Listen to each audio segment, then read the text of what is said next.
Hello बच्चों, स्वागत है आप सभी का। इस लेक्चर में हम अपने RBSc 2025 का फिज़िक्स का पेपर है उसका सॉल्यूशन देखते हैं। जैसा कि फर्स्ट क्वेश्चन था आपके फर्स्ट से लेके, और ये जो क्वेश्चन हैं ये MCQs हैं पूरे। पहले इनको देख लेते हैं एक बार। विद्युत फ्लक्स का SI मत रख दे। SI unit of electric flux is, देखो फ्लक्स होता है जिसको फाई ई से रिप्रेजेंट करते हैं, वो basically E vector dot S vector होता है, यानी इलेक्ट्रिक फील्ड और सरफेस का multiply.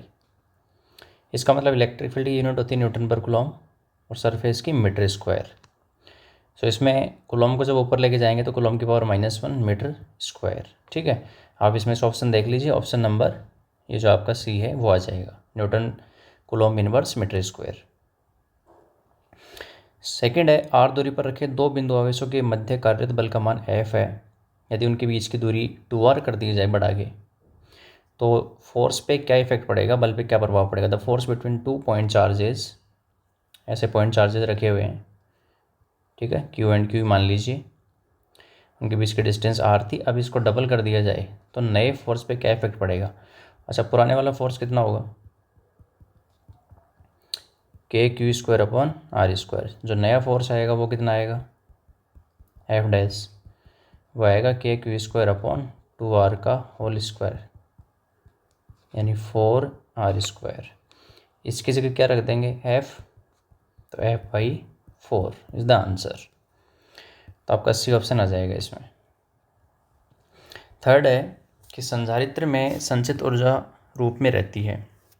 The energy stored in capacitor is in the form of, the energy stored in a capacitor is in the form of. Capacitor में जो energy store होती है वो पोटेंशियल एनर्जी होती है, 12ε0E²। इतनी एनर्जी डेंसिटी होती है उसके अंदर। ठीक है, अगला है कि the ammeter reading in the adjoining circuit is, ये सर्किट दे रखा है आपको और यहाँ एक एमीटर लगा रखा है, इसमें कितनी रीडिंग होगी, कितना पाठ्यांक आएगा वो देख लेते हैं। तो देखो पहले चेक कर लो कि जैसे ये पॉइंट A और ये B, तो A और B के बीच में जो प्रभावी प्रतिरोध है, इक्विवेलेंट रेजिस्टेंस है, वो कितना आएगा। आपको क्लियरली दिख रहा है कि जिसमें जो आमने सामने की फेसेज हैं उनका मल्टीप्लाई 5 × 5 25, 5 × 5 25, ये इक्वल है, या इन दोनों का रेशियो इन दोनों के रेशियो के इक्वल है। इसका मतलब कहीं ना कहीं ये व्हीटस्टोन ब्रिज है, तो इसमें से करंट जीरो होगी। जब इसमें से करंट जीरो होगी तो ये ऊपर वाले दोनों सीरीज़ में हो जाएंगे, ये भी सीरीज़ में हो जाएंगे। ऊपर वाले जब दोनों सीरीज़ में होंगे तो नया सर्किट ऐसे बनेगा, देखो यहाँ एमीटर, यहाँ बैटरी, पॉजिटिव नेगेटिव 2 वोल्ट, जिसमें 5 और 5 10 और 5 और 5 10। अब 10 और 10 सीरीज पैरेलल में आ चुके हैं, और जब ऐसा होता है सेम हो तो जो रेजिस्टेंस आता है वो आधा हो जाता है, तो इन दोनों का आ जाएगा 5। ठीक है, यानी रेजिस्टेंस हो गया 5। इस तरीके से 2 वोल्ट। करंट कितनी आ जाएगी इसमें, वोल्टेज अपन रेजिस्टेंस 5, तो 2/5 ampere. Option B, 2/5 ampere. Next है कि an electric charge Q is moving in a uniform magnetic field B parallel to the lines of force। ऐसे मैग्नेटिक फील्ड है, ये आपका चुंबकीय क्षेत्र है, इसमें कोई आवेश इसके समांतर इस प्रकार से पैरेलल मोशन कर रहा है, गति कर रहा है। ठीक है, वेलोसिटी v से। The magnetic force acting on the charge, देखो फोर्स का फॉर्मूला होता था QVB sin theta. Sine theta तो जीरो है, तो साइन जीरो कितना होगा, जीरो, यानी फोर्स कितना लगेगा, जीरो। तो इस वाले केस में जीरो आंसर आ जाएगा। एम चुंबकीय आघूर्ण वाले चुंबकीय द्विध्रुव को थीटा कोण से चुंबकीय क्षेत्र में रखने पर उस उत्पन्न स्थितिज ऊर्जा होगी। When a magnet of magnetic moment M is placed with angle theta in a magnetic field B, then the produced potential energy। याद करो कि जब इलेक्ट्रिक डाइपोल को रखते थे तो एनर्जी आती थी -PE cos थीटा। ऐसे ही मैग्नेटिक फील्ड के अंदर आती है -MB cos थीटा। M B minus M B cos theta, that is minus M vector dot B vector. This is the answer. An AC generator converts. AC generator क्या करता है? Generator का काम होता है इलेक्ट्रिक करंट को प्रोड्यूस करना. उसमें मैग्नेट्स होती हैं जो उसको घुमाती हैं, यानी मैकेनिकल एनर्जी इलेक्ट्रिकल एनर्जी में कन्वर्ट होती है. दिए गए सर्किट में the value of alternating voltage in the following circuit. Alternating voltage, ये जो यहाँ से आप कितना दे रहे हो ये आपको निकालना था. मेन से कितनी सप्लाई कर रहे हो आप, उसके लिए ये LCR सर्किट है. LCR सर्किट में जो नेट आता है वो आता है VR का square plus VL minus VC, इन दोनों में से जो ज़्यादा होता है. वैसे अब यहाँ VC ज़्यादा है इसलिए VC माइनस VL का होल स्क्वायर. ठीक है, तो एक्चुअली ये कैसे होगा, ये होगा V is equal to V naught sine omega t. याद है आपको, इस तरीके से होता है. V नॉट इसकी जो वैल्यू है मैक्सिमम पीक वैल्यू, अधिकतम मान. VR स्क्वायर कितना आएगा 64 64. VC माइनस VL कितना आएगा 10 माइनस 4 6. 6 का स्क्वायर कितना आएगा 36. तो ये हो गया 100 और 100 का रूट करेंगे तो 10 वोल्ट आ जाएगी. ठीक है, ये इस तरीके से आपका 10 वोल्ट इसका आंसर आ जाएगा. Lenz law is based on the conservation of physical quantity, conservation of energy. ठीक है, जो लेंज लॉ होता है वो कंजर्वेशन ऑफ एनर्जी पे, उसमें मैकेनिकल एनर्जी उसमें काम करती है, वो कन्वर्ट होती है.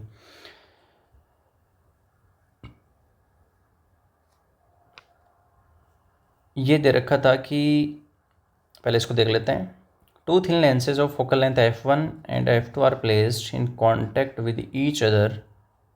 The effective focal length of the combination will be. F1 F2 focus दूरी वाले दो पतले लेंस को एक दूसरे के संपर्क. ये कॉम्बिनेशन ऑफ लेंस वाला क्वेश्चन था. इस तरीके से दो लेंस रखे हुए हैं, ये तो सिंपल डेरिवेशन है, सीधा सीधा उठा के पूछ लिया. दोनों की फोकल लेंथ F1 F2 दे रखी है. तो कह रहा कि कंबाइंड फोकल, आपको याद है इसमें इस तरीके से आता था, जो पावर होती है वो आती है P1 plus P2, power add हो जाती है. इसमें इस तरीके से आता है 1/F equals to 1/F1 plus 1/F2. ये कंबाइंड पावर होती थी. तो इसने पूछा है कि संयोजन की प्रभावी फोकस दूरी बताओ. तो ये तो देखो इस तरीके से आ जाएगा, 1/F आएगा F1 plus F2/F1 into F2. F1 F2 LCM आ जाएगा. फिर उसको उल्टा करेंगे तो F1 प्लस F2, ये आंसर आएगा इसमें, F1 इंटू F2 और upon F1 plus F2, D. ठीक है, D ऑप्शन. ये तो सिंपल एक उसका इलेक्ट्रोमैग्नेटिक वेव वाले में से था, थ्योरी में से. क्लिस्ट्रॉन्स और magnetrons are use to produce. Magnetron और द्वारा उत्पन्न किया जाता है. ये क्या करते हैं कि इसमें इलेक्ट्रिकल, ये वैक्यूम ट्यूब होती है मैग्नेट्रॉन के अंदर, वो इलेक्ट्रिकल एनर्जी को हाई फ्रीक्वेंसी वाली जो इलेक्ट्रोमैग्नेटिक वेव होती हैं, जिनको आप माइक्रोवेव बोलते हो, सूक्ष्म तरंगें, उनमें कन्वर्ट करता है वो. ठीक है, प्रकाश तरंगों की अनुप्रस्थ प्रकृति होने की पुष्टि होती है. The confirmation of transverse nature of light waves is by. इसमें आएगा आपका ध्रुवण, पोलराइजेशन, क्योंकि इसमें इस तरीके से क्रिस्टल्स होते हैं, निकोल प्रिज्म वगैरह में से जब उनको गुजारते हैं. अनपोलराइज लाइट में क्या होता है कि जो अध्रुवित प्रकाश होता है उसमें विद्युत क्षेत्र कंपन सभी दिशाओं में रहते हैं, लेकिन जब इसको इसमें से निकाला जाता है, ट्रांसमिट किया जाता है, तो ये पोलराइज हो जाती है. इसका मतलब यहाँ पर जो वाइब्रेशन है वो परपेंडिकुलर होंगे. तो ट्रांसवर्स का मतलब परपेंडिकुलर कंपोनेंट्स, तो पोलराइजेशन से कन्फर्मेशन होता है. एक फोटोन की ऊर्जा 18 इलेक्ट्रॉन वोल्ट तथा धातु का कार्यफलन 8 इलेक्ट्रॉन वोल्ट है. इसके निरोधी विभव का मान होगा. The energy of a photon is 18 electron volt. Energy दे रखी है hν, 18 electron volt. And the work function of the material is 8 electron volt. ये जो फाइव नोट दे रखा है hν note. The value of stopping potential. तो एक फॉर्मूला पढ़ा था आपने, AV नोट, जो आइंस्टीन की जो फोटो इलेक्ट्रिक इक्वेशन है प्रकाश विद्युत प्रभाव वाली. ठीक है, ये hν कितना दे रखा है 18 electron volt minus 8 electron volt, कितना आ जाएगा 10 इलेक्ट्रॉन वोल्ट है. V नोट निकालने से E से डिवाइड कर देंगे तो 10 वोल्ट आंसर आ जाएगा. ठीक है, ये सी आपका ऑप्शन हो जाएगा। ये क्या कह रहा है, the energy of ground state of hydrogen atom is -13.6 electron volt, the minimum energy required to free the electron from this state. Ground state की -13.6 इलेक्ट्रॉन वोल्ट होती है। इस अवस्था से इलेक्ट्रॉन को मुक्त कराने के लिए, भाई मुक्ति कराना है तो फिर जीरो मतलब बाहर तक लाना पड़ेगा, तो इसको देनी पड़ेगी +13.6 इलेक्ट्रॉन वोल्ट एनर्जी, जो इसकी बाइंडिंग एनर्जी के इक्वल होगी। According to Bohr's hypothesis the following physical quantities quantized, angular momentum. उसने कहा सेकंड पोस्टुलेट था कि इलेक्ट्रॉन केवल उन्हीं कक्षाओं में, उन्हीं ऑर्बिट्स में रिवॉल्व करेगा जिनका एंगुलर मोमेंटम h/2 का मल्टीप्लाई होगा n से, दैट इज 1 2 3 4 इस प्रकार से। The binding energy of a nucleus is equivalent to mass of proton नहीं, मास ऑफ न्यूट्रॉन नहीं, मास ऑफ न्यूक्लियस नहीं, मास डिफेक्ट ऑफ न्यूक्लियस। याद है बाइंडिंग एनर्जी ऐसे निकालते थे, मास डिफेक्ट इंटू c² से, ठीक है।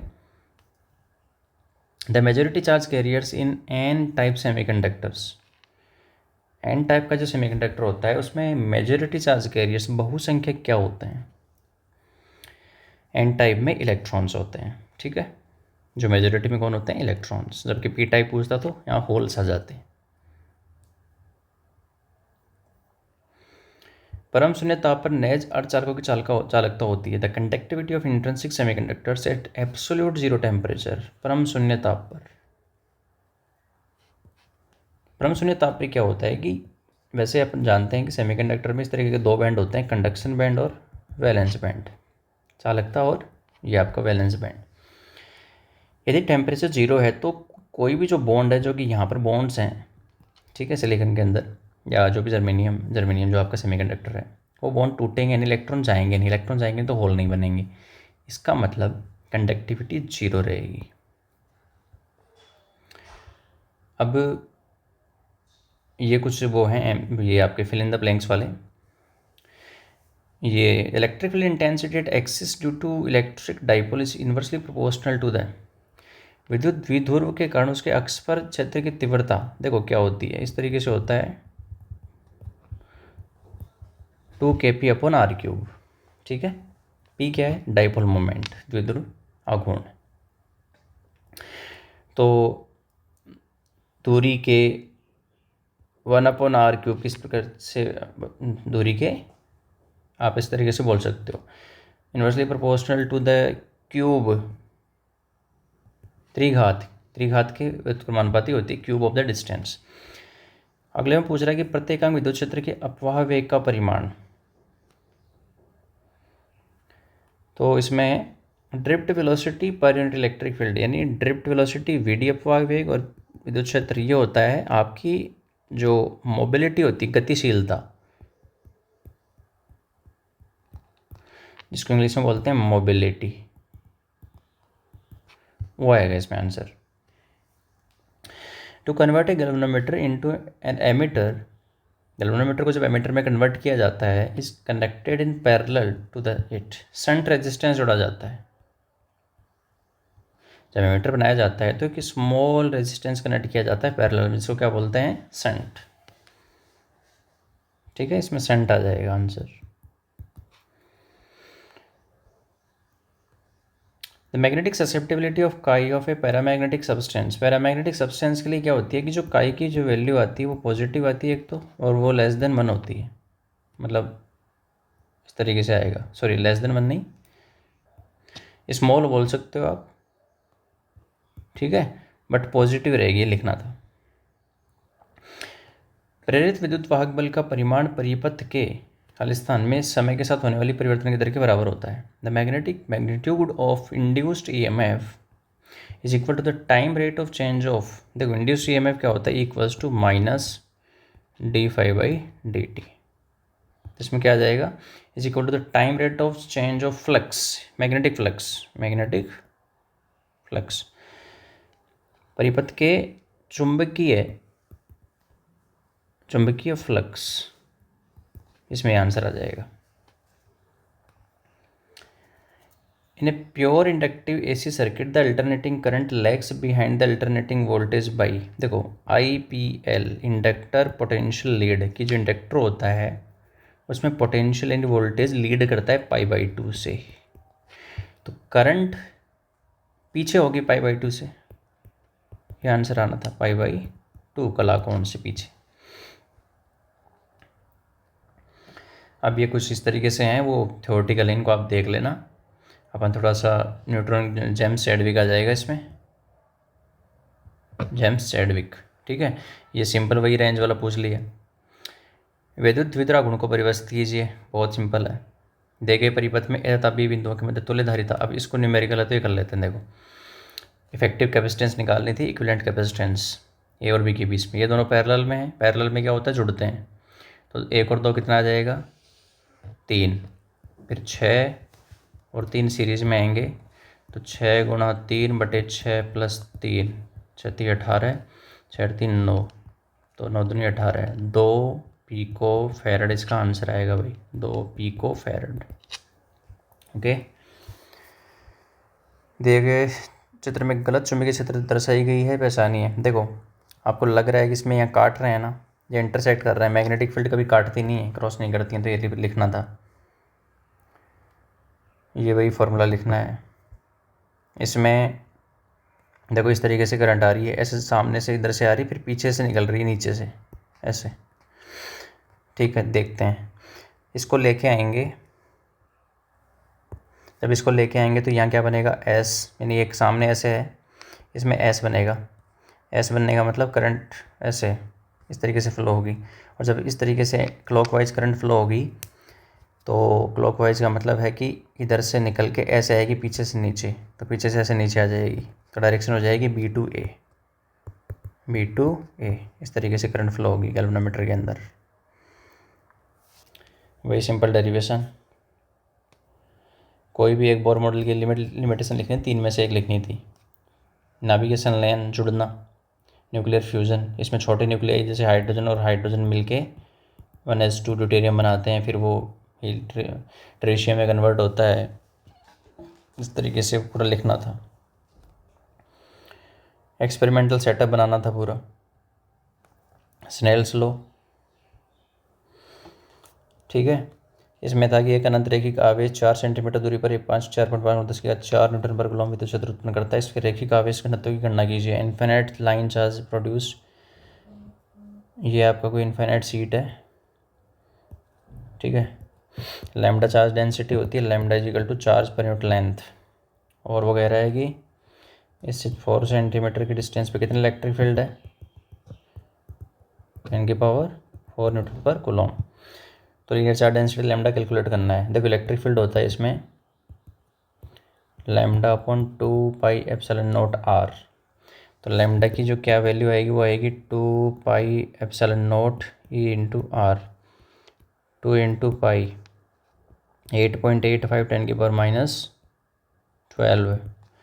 E कितना दे रखा है 4.5 इंटू 10⁴ मल्टीप्लाई आर, सेंटीमीटर में है, मीटर में कन्वर्ट कर लो, -2, तो -2 और ये -2 -14 हो गए, प्लस के 4 है, माइनस के 10 बच जाएंगे, ठीक है। तो 2π इंटू 8.85 इंटू 4.5 इंटू 10⁻⁻10, ये मल्टीप्लाई करके ले देना, आंसर आ जाएगा, ठीक है। ये क्या है भाई, एक वस्तु 20 सेंटीमीटर वक्रता त्रिज्या के अवतल दर्पण से, ये है, ठीक है, कॉनकेव मिरर, उसकी रेडियस दे रखी है 20, तो फोकल लेंथ कितनी हो जाएगी 10, और इसकी फोकल लेंथ निगेटिव होती है तो -10 लेना है अपने को, -10 सेंटीमीटर। ऑब्जेक्ट कितने पे रखा है, वस्तु 15 पे, तो यू कितना आ जाएगा -15 सेंटीमीटर। प्रतिबिंब की स्थिति निकालनी है, बहुत सिंपल है यार, 1/v plus 1/u equals to 1/f, तो 1/f माइनस 1/u, f कितना है -10, और ये माइनस माइनस कितना हो जाएगा प्लस, सॉल्व कर लेंगे इसको, निकल जाएगा। ये सिंपल वही डेरिवेशन आ गया, वही डेरिवेशन है। विद्युत चुम्बकीय तरंगों के कोई दो अभिलक्षणिक लिखिए। Right any two characteristics of electromagnetic wave. इस इलेक्ट्रोमैग्नेटिक वेव की कोई दो कैरेक्टरिस्टिक्स लिखनी है कि ये वैक्यूम के अंदर स्पीड ऑफ लाइट से ट्रेवल करती हैं और ये इलेक्ट्रोमैग्नेटिक वेव है, इसके अंदर इलेक्ट्रिक फील्ड और मैग्नेटिक फील्ड दोनों परपेंडिकुलर होते हैं, यानी इसका ट्रांसवर्स नेचर होता है। ये लो न्यूमेरिकल है। 5000 एंगस्ट्रॉम तरंग दैर्घ्य वायु से जल की सतह पर आपतित होता है। वायु से जल में जा रहा है। अपवर्तित प्रकाश की चाल तथा आवृत्ति ज्ञात कीजिए। पानी का अपवर्तनांक 4/3 दे रखा है, तो कुछ नहीं करना। इसमें आपका जो N2/N1 = V1/V2 ये फॉर्मूला लगा दो। N2 दूसरे मीडियम का, N1 पहले मीडियम का। जैसे इसमें जा रहा है, देख कहाँ से कहाँ जा रहा है। Air on A water surface, air से वाटर में जा रहा है। एयर का 1 ले लो, N1 तो 1 हो जाएगा। वाटर का 4/3 दे रखा है। एयर में आपकी जो स्पीड है वो C आ जाएगी, और V2 इसने शायद पूछा है मेरे हिसाब से। और एक बार वो आ जाएगी तो फ्रीक्वेंसी अपने आप निकल ही जाएगी। ठीक है, V = F लैम्डा से ये हो जाएगा। और ये भी सिंपल ही है, बिल्कुल डेरिवेशन टाइप हैं सारे के सारे। और जब बैंड के आधार पर समझाना था। व्हीटस्टोन सेतु का ग्राफ बनाना था, जीरो डिफ्लेक्शन वाला समझाना था उसमें। एम्पियर का परिपथीय नियम, एम्पियर्स लॉ आ गया। देखो, प्रकाश विद्युत प्रभाव पूछ लिया, सारा पूरा वो डिटेल पूछ ली उसने। एक्सपेरिमेंटल सेटअप बनाओ, ग्राफ बनाओ, या फिर आप ये कर दो, आइंस्टीन वाला कर दो।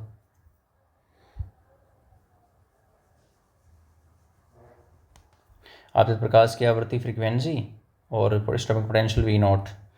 तो ये होता है कि जो एनर्जी आप इंसिडेंट डालते हो दो जगह खर्च होती है, स्टॉपिंग वोल्टेज में, V0 में, 12mv²। अब यहाँ से वो इक्वेशन आ जाएगी, V0 = hν माइनस hν0। तो V0 = hν/E माइनस hν0/E। इसका ग्राफ बनाते हैं। ग्राफ कुछ इस तरीके का आता है, इसका ऐसा ग्राफ आता है, ये लो। तो कुल मिला के वही है कि इसमें ऐसा कोई ख़ास नहीं है। न्यूमेरिकल आपके जो आए हैं वो बिल्कुल ईजी न्यूमेरिकल्स हैं, ऐसा कोई परेशान करने वाले न्यूमेरिकल नहीं है। और बाकी पूरे डेरिवेशन टाइप हैं। तो so this is the analysis from my hand.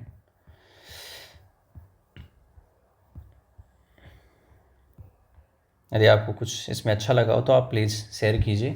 Thank you very much.